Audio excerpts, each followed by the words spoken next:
День народного единства – это один из главных праздников.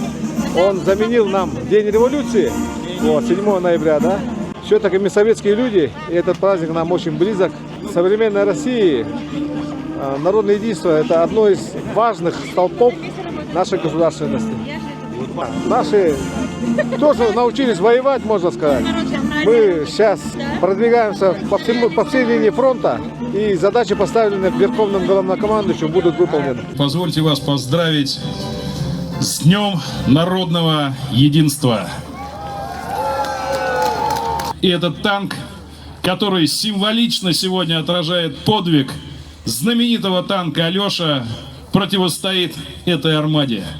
Сегодня они повержены, сегодня это символы того, что пытаются нам противопоставить, и то, что отбивают наши ребята на фронтах специальной военной операции. Вечная слава героям! Вечная слава России! Народ России един! С праздником! Командование Восточным военным округом приняло решение, поддержанное руководством Министерства обороны, о том, чтобы экспозиция, которая развернута сейчас в Якутске, стала символом нашей грядущей победы, символом нашего единства, торжества, отваги и смелости наших воинов. Решите мне от имени командующего группировкой «Восток», командующего Восточным военным округом генерал-полковника Иванаева Андрея Сергеевича, члена военного совета, от всего личного состава пожелать вам крепкого здоровья. Спасибо вам огромное за ту помощь и поддержку, которую вы оказываете нам. Общественные организации, волонтеры, руководство республики, весь наш народ. С праздником вас! Спасибо!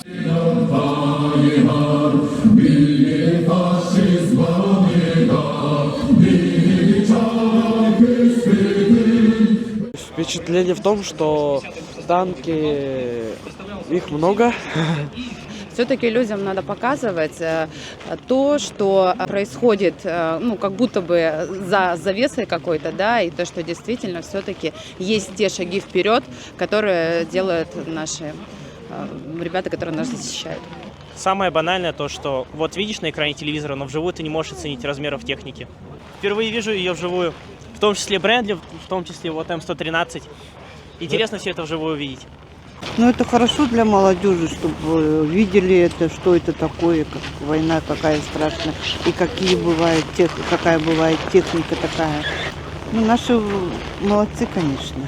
Но все равно Россию никогда не победить. Никогда.